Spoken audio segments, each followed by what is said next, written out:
Boa tarde, estou muito feliz de poder conversar com vocês, mesmo que por esse meio que não é tão convencional em nossas dinâmicas, em nossos processos de movimento social.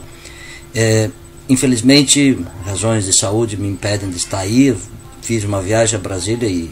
essa é uma época que, junto com todas as outras situações, também a secura e a floração me atacam de modo excepcional, ou seja, fico completamente trancado em razão da rinite. Pedi que a sociedade maranhense entendesse a situação e, portanto, trabalhamos com a hipótese dessa conversa por esse meio. Gostaria muito de receber pessoalmente a energia de cada uma e cada um de vocês, mas tenho certeza que, mesmo que não nos encontremos pessoalmente, fisicamente, nos encontramos por esse meio e para essa conversa que me foi solicitada nesse importante seminário que vocês estão fazendo e ao qual me somo, porque é uma iniciativa muito importante. Afinal, entre as ações fundamentais que se tem a desenvolver no campo da promoção e proteção dos direitos humanos, uma delas é certamente a defesa, o apoio, o cuidado com as defensoras e os defensores de direitos humanos. A gente sabe que na história da luta por direitos humanos, certamente a ação das defensoras e defensores de direitos humanos é determinante, tem sido, foi, continua sendo determinante para que a luta por direitos humanos não se perca, para que a luta pelos direitos humanos se fortaleça e, acima de tudo, para que novos direitos e os velhos direitos, enfim, os direitos humanos de modo geral, sejam trazidos à pauta, sejam trazidos ao cotidiano da ação política, da percepção da sociedade, da entrada e da ação, inclusive, dos sujeitos individuais. Então, diante de um tema altamente relevante. E, sobretudo, pensar a proteção dos defensores, das defensoras de direitos humanos, acho que é um caminho, uma necessidade cada vez maior, sobretudo em tempos como os que nós vivemos, que cada vez mais exacerbam as formas, por vezes, diretas, duras e fortes de intervenção, de violência, de violação, e por outras vezes as formas menos intensas, mas nem por isso menos violentas, de constrangimento, de contenção ou de, digamos assim, ataque à ação dos defensores e das defensoras de direitos humanos. Então, acho que pensar essas questões, refletir sobre isso, sobretudo construir estratégias concretas para que esta ação seja fortalecida, na minha avaliação, é fundamental. Parabéns a vocês, todas e todos, por esse debate. A sociedade maranhense me pediu para que eu tratasse de apresentar, num tempo breve, a questão do que é a proposta de uma pedagogia da proteção, no caso da ação em direitos humanos. E, nesse sentido, falar um pouco do que significa essa proposta e como ela se apresenta para, digamos assim, a prática da proteção, da ação protetiva em direitos humanos. Então é sobre isso que eu vou me ater particularmente nessa intervenção.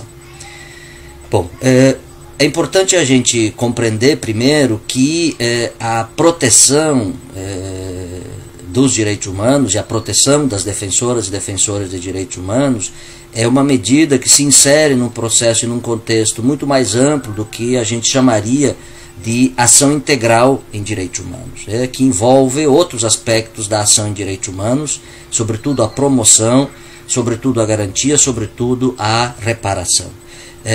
Quando a gente fala de proteção, portanto, estamos inseridos na possibilidade da construção de uma ação que não apenas se vocaciona ou se, digamos assim, se define numa especificidade. Claro que a proteção tem uma especificidade e não há por que deixar de levar em conta essa especificidade, muito pelo contrário. Mas o que significa pensar ação integral é que, se a gente for pensar apenas a proteção sem as outras dimensões da ação integral em direitos humanos, a ação protetiva poderá ser limitada e poderá não ser suficiente para efetivamente garantir a realização dos direitos humanos. A segunda questão sobre esse aspecto é que toda ação protetiva implica na realização de responsabilidades concretas com a efetivação, com a realização dos direitos humanos. E quando a gente vai pensar responsabilidades com direitos humanos, ainda que historicamente se tenha sempre, e não discordo disso, se tenha sempre insistido e se insista que a responsabilidade pela efetivação dos direitos humanos é do Estado Nacional, temos que tomar em conta que numa conjuntura na qual cada vez os Estados nacionais têm menos força em razão dos processos de controle desses próprios Estados pelas grandes corporações econômicas, pelos processos de globalização e que tais, e pelo enfraquecimento, sobretudo, das agências multilaterais de proteção, como são o caso das Nações Unidas ou mesmo da OEA, no âmbito regional, e todos nós conhecemos o grau de fragilidade desses instrumentos internacionais, desses mecanismos internacionais. Sempre é preciso pensar também que há que se avançar no sentido de pensar a responsabilidade ou a responsabilização em matéria de direitos humanos numa perspectiva mais ampliada. Evidentemente que isso significa exigir a responsabilidade do Estado, mas também significa avançar no sentido da responsabilização dos agentes privados ou das instituições privadas ou então das empresas, ou das corporações, como se poderia chamar, que é um debate que está muito inicial ainda, como sabemos, no âmbito das Nações Unidas, até porque o mercado, os agentes do mercado se recusam a atender a essas questões de modo obrigatório e, portanto, querem apenas como medidas voluntárias, mas também avançar no sentido de qualificar a responsabilidade na proteção de direitos da própria sociedade, das organizações de direitos humanos, das organizações da sociedade civil, dos movimentos sociais, que também, nesse contexto, exercem um papel histórico muito importante e que, a meu ver, haveria de ser fortalecido e haveria de ser qualificado. Evidentemente também sem deixar de ter em mente e de tomar em conta a responsabilidade individual dos agentes, de cada sujeito, que pode colaborar no sentido concreto, pelo menos na cobrança, na exigência, para que os direitos sejam realizados ou para que os direitos não sejam violados. Então acho que alargar o conceito de responsabilidade, ainda que numa lógica sistêmica como aquela que nós vivemos, na qual os diagramas e as dinâmicas tendem a diluir as responsabilidades, de modo a que, ao fim e ao cabo, diante de uma situação de violação de direitos humanos, redunda que, aparentemente, não há responsáveis imediatamente identificáveis e, portanto, ao fim e ao cabo, todos são e, portanto, ninguém é. E a gente vê isso, sobretudo, nos grandes desastres, mas não só, vê também nas violações cotidianas como cada vez mais cresce essa lógica de desresponsabilização. Então, esse outro aspecto é um aspecto muito importante. E o terceiro aspecto, ainda preliminar a considerar, é que se a gente vai pensar a ação dos defensoras de direitos humanos e a ação integral de direitos humanos nesse caso, pensar a proteção dos defensores e defensoras de direitos humanos a meu ver, pensar processos nos quais a gente vai fortalecer sujeitos concretos cuja atuação está centralmente vocacionada, voltada, orientada para a exigência complexa, na perspectiva dessa responsabilização mais ampla, que eu fiz referência antes, na perspectiva da atuação integral, no sentido de fortalecer aqueles e aquelas sujeitos que atuam cotidianamente para que os direitos humanos sejam uma ação efetiva, para que os direitos humanos sejam uma realidade concreta, dinâmica, criativa e que fortaleça a humanização e as dinâmicas de, digamos assim, ação pública, crítica na sociedade. Então, pensar a proteção de defensoras e defensores de direitos humanos é pensar esse vínculo concreto com as dinâmicas organizativas, com as dinâmicas críticas, com as dinâmicas construtivas de alternativas, de outras possibilidades, ou como diz a consigna do Fórum Social Mundial, outros mundos possíveis, e realizar esses outros mundos. Portanto, estamos diante de um sujeito e de uma proteção que exige um cuidado e uma atenção muito particular. Feitas essas preliminares, eu gostaria de dizer, assim, resgatando um pouco o que é a pedagogia, a proposta da pedagogia da proteção, que ela surge nos debates muito mais iniciais feitos no Programa de Proteção a Vítimas e Testemunhas, o PROVITA. E a pergunta básica que se faz, ou que se fazia, que se fez nesses debates é a seguinte: bom, como é que a gente pode fazer uma ação protetiva de pessoas que estão ameaçadas, de modo que essa ação não se resuma, por um lado, a uma ação assistencial, não se resuma, por outro lado, com ênfase, sobretudo naquilo que se é cobrado nesse caso, com ênfase nas questões de segurança, ou nas questões de, digamos assim, proteção à mera vida, mas como é que se pode avançar para que essa ação protetiva seja efetivamente uma ação em direitos humanos? O que significa fazer proteção nesse caso, no sentido de ser uma proteção em direitos humanos, e que poderia e exigiria, portanto, um diferencial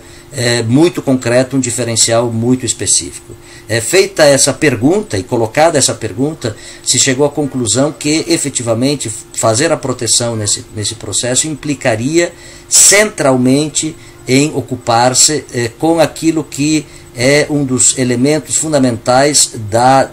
do processo de ação em direitos humanos, que é fortalecer os sujeitos de direitos. E, nesse sentido, a pergunta que se colocava, então, como fazer para que, nos processos de proteção, os sujeitos de direitos que estão ali despotenciados,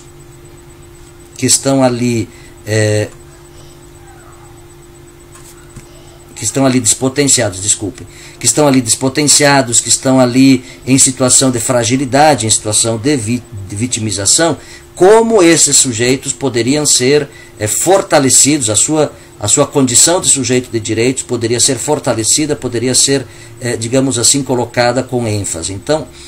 basicamente, a ideia de uma pedagogia da proteção se vincula à noção de que nos processos de ação protetiva de testemunho, de vítimas, sobretudo de pessoas ameaçadas, está em questão fazer um processo de educação em direitos humanos,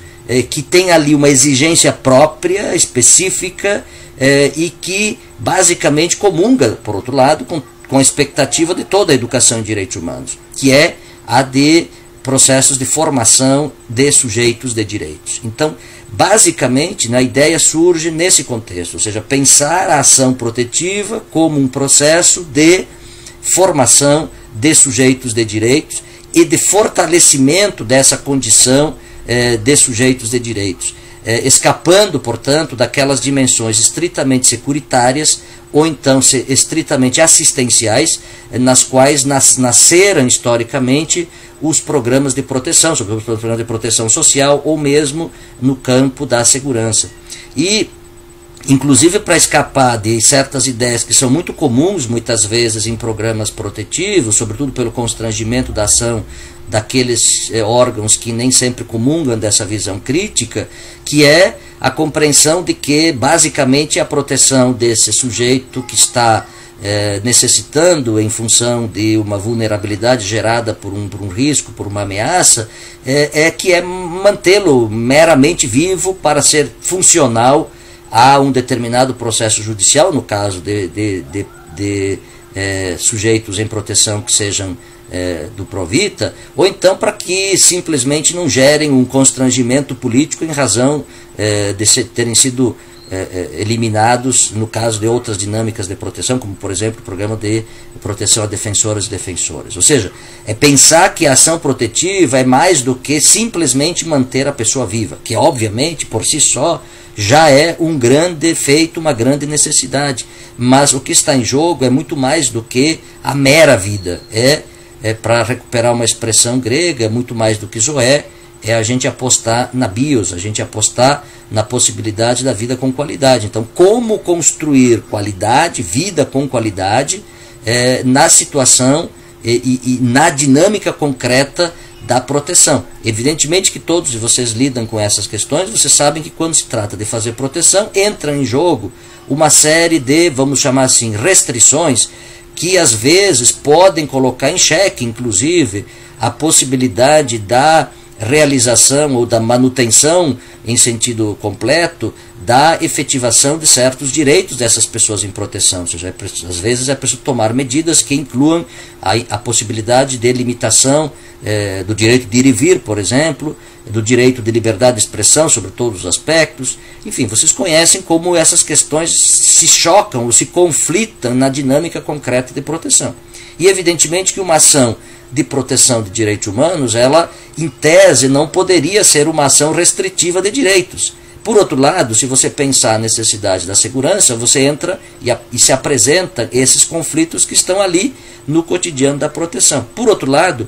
a exigência desses elementos que às vezes geram constrangimentos ou então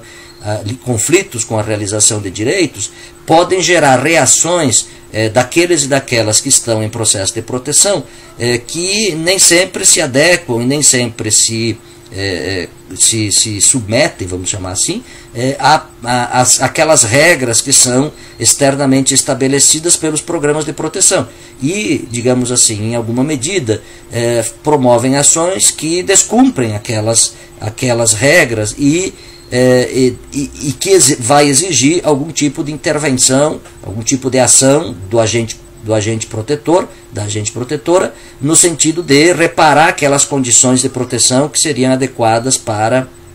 o processo de proteção. Então, nesse caso, né, também é uma pergunta importante, porque, de novo, a nossa tendência comum, infelizmente, e sobretudo de um Estado securitário e de uma sociedade securitária, é de intervir com lógicas penalistas, com lógicas punitivas, mesmo que não sejam judicializadas, mas com dinâmicas de constrangimento ainda maior. E, portanto, aqui nesse caso a pergunta que se faz é como a gente lidar de maneira concreta, com mediação ou com dinâmicas restaurativas, para que esses processos não sejam tratados de modo meramente punitivo ou meramente repressivo. Então, essas questões são questões, entre muitas outras, que levaram, por exemplo, a gente a perceber, inclusive a ter que sugerir, no caso do Provita, alterações na própria nomenclatura. Então, se passou a tratar não aquele sujeito que participa ou que é protegido no programa como um usuário, né? Como se tratava. A ideia de que ele é um usuário de uma política. A gente chegou à conclusão nesses debates que talvez fosse melhor trabalhar a ideia de que se trata de um sujeito em proteção. Até para reforçar essa ideia de que o processo de proteção haveria de criar espaços para que aquela subjetividade que está vitimizada, que chega ao programa a proteção vitimizada, que chega ao programa a proteção, digamos assim, em situação de vulnerabilidade, ela possa ser fortalecida e ela possa, sobretudo, criar condições para ser ela própria, primeiro e acima de tudo e permanentemente, um agente de sua própria proteção, portanto de autoproteção, e num segundo sentido a entender aqueles e aquelas que são os sujeitos que desenvolvem ações de proteção com ela como agentes protetivos que, portanto, se entendem como sujeitos também nessa interlocução e nessa dinâmica de ação protetiva. Então, essa mudança, inclusive, de nomenclatura é importante porque a gente sabe que as palavras não são gratuitas, elas são inventadas para finalidades concretas e se a gente as usa, nem sempre o uso que a gente faz delas vai significar para os outros aquilo que a gente quer que elas signifiquem. Então, às vezes, trocar o nome não é só uma mera frivolidade no sentido de trocar um nome, mas talvez dar um outro conteúdo, e nesse espírito é que se trabalhou nesse debate, nesse contexto. Então, eu queria dizer que, digamos assim, essa dinâmica de construção da ideia de uma pedagogia da proteção e, sobretudo, compreender que no processo de ação protetiva se insere uma dinâmica de aprendizagem, de educação em direitos humanos, que toma em conta uma subjetividade, um sujeito de direitos que, na sua condição, foi violentado, foi ameaçado, foi diminuído, foi vitimizado, e trabalhar política, pedagogicamente, no sentido de colaborar na reconstrução, no fortalecimento dessa subjetividade. Particularmente essa ação de proteção nesse sentido, eu acho que ela é muito antiga na história da luta por direitos humanos. Ela não é resultante de responsabilidades ou ações de políticas públicas do Estado. Ela foi sempre uma prática das mais simples, mais elementares, das mais elementares das entidades, das organizações de direitos humanos. As organizações de direitos humanos surgem na história da humanidade exatamente para proteger pessoas, né? Depois é que elas desenvolvem outras estratégias de ação, mas assim, aqui mesmo no Brasil, as primeiras organizações de direitos humanos que surgem no período da ditadura militar, elas surgem basicamente com a finalidade de proteger as pessoas que estavam sendo presas injustamente pelo regime militar e para denunciar essas prisões e exigir que efetivamente os direitos fossem preservados e garantidos. Então, eu diria, a proteção de direitos humanos, e sobretudo a proteção dos defensores, das defensoras de direitos humanos, ela é antes e acima de tudo uma prática das organizações de direitos humanos, uma prática dos seres humanos que entendem o cuidado e sobretudo entendem essa dimensão do cuidado com a subjetividade, entendendo a dinâmica do processo de necessidade de fortalecer e de proteger aquelas pessoas que vivem na situação de ameaça, de fortalecer os mais fracos, de fazer uma opção pelos mais pobres, enfim, uma série de conceitos que a gente poderia traduzir aqui das mais diversas formas, que estão na raiz, digamos assim, da dinâmica protetiva. E no caso específico dos defensores e das defensoras de direitos humanos, eu não tenho a menor dúvida que a prática de proteção sempre é, antes de tudo, uma prática das próprias organizações e dos próprios sujeitos, militantes, lutadores e lutadoras de direitos humanos, né? Transformá-la numa política pública, numa ação de Estado, ou como se queira chamar, é um ato segundo, digamos assim, e que efetivamente, inclusive, se revela, às vezes, complexo, limitado e problemático, exatamente porque acho que todos poderíamos concordar que as instituições públicas e o que a gente poderia chamar de Estado, infelizmente não foi feito para realizar e menos ainda para proteger defensores de direitos humanos. Eu acho que todos nós sabemos que infelizmente o Estado, numa sociedade capitalista, ele é feito primeiro para garantir a propriedade e segundo para garantir a segurança da propriedade. Portanto, não é feito para garantir as pessoas e a vida das pessoas. Acho que isso é um conceito que precisa estar muito presente nas nossas compreensões. Ou seja, quando a gente defende políticas públicas, a gente está entrando numa luta, e políticas públicas de direitos humanos, de modo particular, e políticas públicas de proteção de pessoas ameaçadas e de defensores de direitos humanos, nós estamos entrando numa luta que é uma luta muito difícil, porque efetivamente, todos vocês conhecem isso melhor certamente do que eu, ou tanto quanto, que é uma luta permanente para convencer e para tentar reestruturar, para tentar reformular estruturas que definitivamente não estão nem um pouco preocupadas e muito menos vocacionadas nessa perspectiva da proteção. Então, partindo dessa compreensão, quando se propõe a ideia de uma pedagogia da proteção, se propõe também a ideia de tentar resgatar aquilo que é o originário, aquilo que é digamos assim, o gerador da sua gênese mais própria, que é a prática da sociedade, das organizações de direitos humanos. E dizer, olha, quem sabe e quem historicamente faz proteção efetiva a essa dinâmica, somos nós, organizações e movimentos sociais, enfim, populares, movimentos, organizações de direitos humanos. E que é desse universo simbólico, é desse universo político, é desse universo de luta, é desse universo de resistência que se deveria aprender, no sentido formal agora e sistemático, o que significa e o que fazer na perspectiva da proteção dos direitos humanos. Portanto, acho que nesse sentido há também, nessa ideia,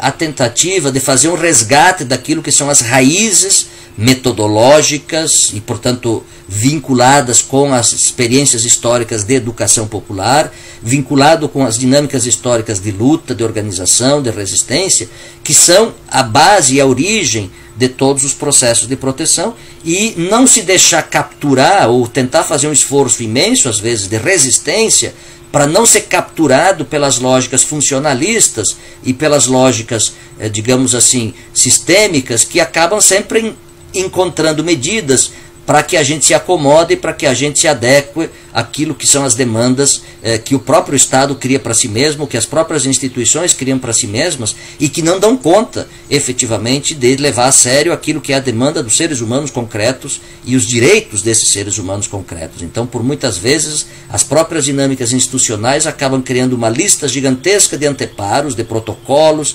de procedimentos, ou seja, de burocracia, que eu não estou dizendo que não sejam necessários, mas que às vezes excedem de tal maneira que é mais importante preencher adequadamente o quadrado e o formulário do que efetivamente fazer o processo concreto de proteção. Ou seja, se o sujeito não cabe nos meus quadrados, nos meus protocolos, nas minhas dinâmicas institucionais, então ele não cabe na proteção. Bom, se não cabe, não tem previsão legal, portanto não posso fazer nada. Então essa lógica, eu acho que é a lógica aqui que a gente conhece, vocês conhecem certamente muito bem, como uma lógica que eu acho que ela tem que ser enfrentada, e a pedagogia da proteção também quer, como ideia, enfrentar essas questões e, sobretudo, resgatar a raiz popular, a raiz, digamos assim, da educação popular, a raiz da luta popular, como raiz chave, forte, determinante da proteção em direitos humanos, né? E também, portanto, uma raiz que haveria de instruir, orientar as próprias políticas de proteção, evidentemente no espaço de disputa, porque políticas a gente vai estar sempre em disputa com outras concepções, outras dinâmicas e outros processos. Termino dizendo que nesse contexto há evidentemente uma concepção bastante clara e explícita de direitos humanos, de proteção, enfim, um conjunto de concepções que não são de menor importância e que precisam, evidentemente, estar consideradas nesse debate. Ou seja, quando a gente está falando de pedagogia da proteção, a gente está se filiando a uma concepção de direitos humanos, a uma concepção histórico-crítica de direitos humanos, e, portanto, se afastando de certas concepções que cada vez mais estão presentes na sociedade, que são relativistas, que são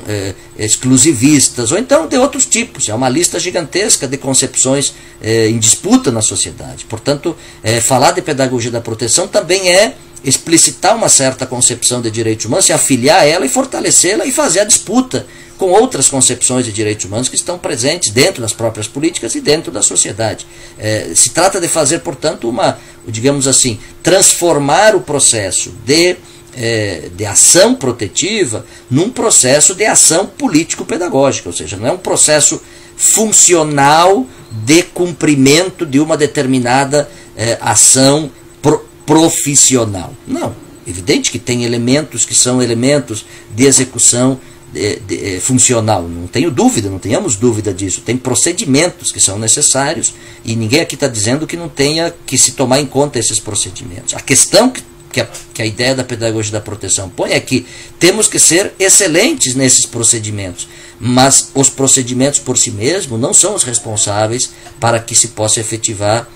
os direitos humanos. O que vai efetivar os direitos humanos é a construção de sujeitos engajados em processos de luta por direitos humanos. E se queremos proteger os direitos humanos de sujeitos que estejam em situação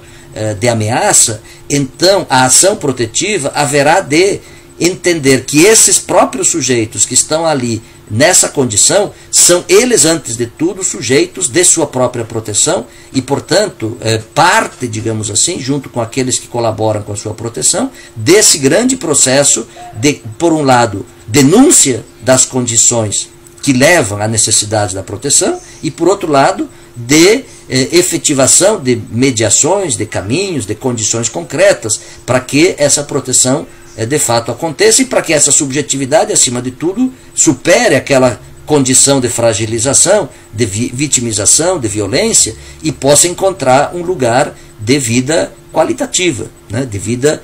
politicamente qualificada, de bem viver. Então, esta dimensão, digamos assim, é forte, porque efetivamente fazer proteção é sempre fazer, por um lado, uma denúncia dura, muito dura, de um contexto que leva à necessidade de proteção. Porque se a gente está falando de proteção, e com esse argumento eu encerro essa fala, se a gente está falando de proteção, nós temos que compreender que essa proteção só é necessária porque há um contexto de risco que e uma situação de vulnerabilidade que gera essa condição e essa necessidade de proteção. Sem esses componentes, nós não precisaríamos de proteção. E, portanto, fazer proteção e fazer pedagogia da proteção também é fazer um processo de compreensão, de análise e, sobretudo, de denúncia, de enfrentamento de realidades que são realidades violadoras da dignidade e dos direitos, que são realidades que não realizam os direitos humanos. Então, sem essa dimensão, digamos assim, político-estrutural, se a gente quiser chamar assim, nós poderemos transformar a ação protetiva numa ação paliativa. Não estou dizendo também que a ação paliativa não seja necessária, mas ela não é suficiente, porque se a gente não enfrentar as estruturas violadoras, nós não teremos condições de gerar novas realidades nas quais os defensores e as defensoras de direitos humanos, enfim, todas as pessoas que estejam numa situação que careça de proteção, efetivamente encontrem a proteção, né? Nós não podemos aceitar que a cessação da proteção seja apenas um expediente funcional que, no caso de um sujeito em proteção no Provita, porque afinal foi extinto o processo que exigia a sua proteção, ou então porque os vetores de ameaça imediata foram retirados, ou não existem mais. No caso de defensores de direitos humanos, quer dizer, aquela situação imediata de ameaça já não se configura. Não, eu acho que a questão, claro que precisamos fazer isso também é elemento importante para cessar a proteção, né? Mas o principal elemento que um programa de proteção, sobretudo mais do que um programa, que uma ação protetiva, como luta de direitos humanos, precisa ter no seu horizonte, é que isso só faz sentido se vier somado a um processo de enfrentamento e, portanto, de denúncia e de luta por transformação daquelas realidades que são geradoras da necessidade de proteção, né? E, portanto, há aqui, nesse sentido, uma inserção das ações protetivas no sentido mais amplo e mais complexo, global, do que significa fazer ação protetiva em direitos humanos. Bom, espero ter colaborado com vocês com essas reflexões, espero ter trazido elementos que ajudem no debate. Infelizmente não posso participar do debate porque me despeço nesse instante e desejo muita alegria que vocês possam levar adiante com força e com coragem, sobretudo, essa dinâmica que felizmente vocês assumiram e assumem todo dia, não só para as pessoas que precisam de proteção, mas como ação comprometida no sentido mais geral da luta por direitos humanos. Um beijão para todo mundo e até a próxima.